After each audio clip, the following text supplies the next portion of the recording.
piece of me, boy. Go, go, go. Yeah. Outstanding. Rock and roll.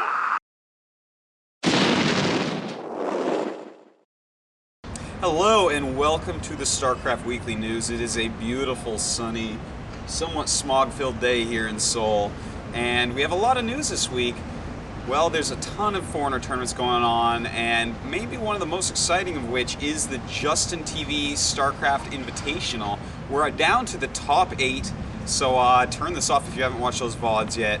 But the top 8 matches are going to be Louder against Mana, Inca against Brad OK, Zowsy against HeyPro, and Mondragon against Whiteraw. So we have some great matches in there, especially Zowsy, HeyPro, and Mondragon Whiteraw. Those are just 4 huge names, some of the oldest, best players in the foreigner scene. And then we have some other exciting ones. Louder vs. Mana, not quite as exciting, but Louder, a PvP beast. Expect him to go on to the top 4. Inca against Brad OK. Inca already has eliminated Sarens and Advocate. And Inca, I tell you what, this guy is getting really good. Expect to see a lot from him in the future. I would not be surprised if he gets through Brad OK even. So a really great tournament, and we have some other very good ones going on at the same time. We have the ASL. It has begun, but not a whole lot of coverage quite yet. We'll keep you updated as it gets a little bit further into the tournament. We also have the Nostalgia Tournament. That is going to be coming up with a lot of VODs pretty soon here. Old maps. You're going to see really weird games and strategies that you may not have seen for a long time, especially these maps. I mean, some of them absolutely crazily imbalanced, such as Nostalgia, such as Requiem. Some of the worst maps ever, but fun with old memories. So definitely take a look at that. Also, we have the Fnatic tournament coming up. Now, even though Fnatic dropped their StarCraft squad, they're going to be holding a StarCraft tournament. It's going to have almost $400 worth of cash and prizes attached to it. A lot of internet cards from Bigfoot, some cash, some clothing, that type of thing. Make sure you go play. It's going to be October 18th. You know, any tournament with any support for the community, we should get a lot of people going to play in it because, well, that's the way it is. You know, finally we have all these tournaments coming up, and people should be watching and playing in them. So hopefully we'll have some good coverage of that from Fnatic. Now, we have a few huge newses coming up. First off, Rhett is almost here. He's going to be here on the 17th of October in Korea, and that's exciting. We're going to have a ton of video coverage of this. His stay in Korea, his courage runs, every tournament he plays in, a lot of interviews and stuff like that, so keep your eyes open for that. I will be meeting him at the airport, you know, in about 1 day, so it's pretty exciting. We also have IC Cup. There's been a lot of talk about IC Cup possibly going down, something happening with their server.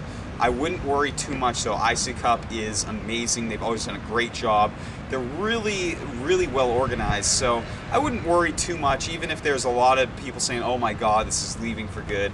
You know, that Yellow Ant guy, he has a lot of tricks up his sleeve. Unk, a genius.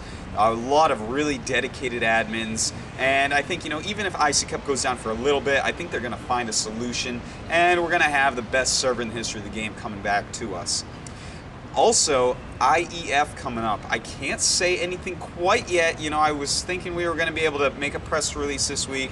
Not quite yet, but it's going to be great. We're inviting a ridiculous amount of players. Of course, not all can make it, but it's going to be a really exciting event. I think it's going to be the best LAN ever in StarCraft 1. The map pool that I can finally release is going to be Carthage, Byzantium, Outsider, Destination, and unfortunately Heartbreak Ridge. All of them, of course, the most recent versions. So the map pool is, you know, a couple good maps, a couple kind of bad maps, and then the horrible map Heartbreak Ridge. But it's going to be a great tournament, a lot of great players in it. Cannot wait for that. We will release as much information as we can soon, and there will be a ridiculous amount of coverage from the event as well. Now, on to the Korean news. In Korea, we have a couple big names dropping out of leagues already. Bisu is out of the OSL. It looked like his heart wasn't in it. He was not playing his best games against that cheesy newbie called Shine. And, you know, I think probably he was just preparing for C. Really. I know C. Really prepared only TVP for Bisu, because Shine is not overly respected by the community in Korea, the pro gaming community, because all he does is cheesy 2-hatchery Muta play. So, you know, it's kind of a surprise that he gets through, but, you know, I don't even know. It's sad, actually, to see two really great respected players fall to such a cheesy bad Zerg as Shine. But Shine is through, so congratulations to him. Also, we have Fantasy out of the MSL losing to Stats, who ended up taking that group down. And that's kind of sad, because Fantasy is one of the best Terrans ever, and to see him lose anywhere does not bode well for the race. Hopefully these Terran players can pick up the slack and get through a little bit more, but as we saw in all the prelims, very, very few Terrans making it through. The maps right now quite ridiculous for the Terran race, especially this garbage Heartbreak Ridge map. I can't say enough what a bad map that is, but you know, when I get some free time here, I definitely want to write a guide on how to approach playing that map in Terran vs. Protoss. Second hardest map ever for that matchup, next to Requiem, of course. Ugh. Anyways, Pro League is back, and we have KT and STX in the lead, both with 2 wins and 0 losses. And in last place, somewhat surprisingly, is Sparky's, and this could be due to the fact that people are finally figuring out that Leda is in fact not an S-class Terran. A lot of people kind of felt like he was doing so well in Pro League, getting reasonably far in Star Leagues, but no, he's a player that is never going to beat, you know, a really great player in any series. You know, his builds are kind of cheesy, they're just builds that people don't get to practice against a lot. And so he is already out of MSL. He already lost all his Pro League games that he's played, although I think it was only 1. But you know, that probably has something to do with Sparky's not doing so well. He was such their ace last season, winning so many games for them that really helped carry them so far in the Pro League season. A couple other news going on in Korea. Nalra has moved to OGN from MBC. Kind of weird to see commentators switch channels like that, but I guess it happens.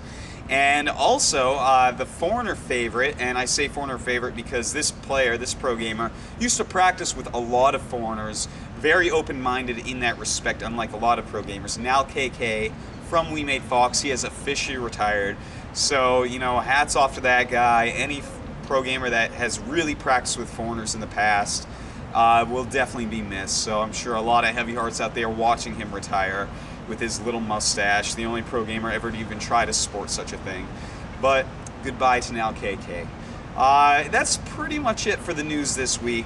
You know, there's going to be a lot of coverage coming up with both Rec coming to Korea and the IEF tournament coming up, and then of course we're going to roll right into WCG World Finals, and we will be at all these events with this camera, filming as much as we possibly can. So, you know, keep your eyes open for that, and, you know, of course, as IEF comes closer and we wrap up preparation for this tournament, we'll be able to throw out some more different content as well, you know, such as some more tutorials that people were liking and stuff like that. So, of course, any questions, comments, criticism, please do send that our way so that we can help to provide with the best coverage possible. All right, well, thank you for watching the weekly news, and I'll see you next week.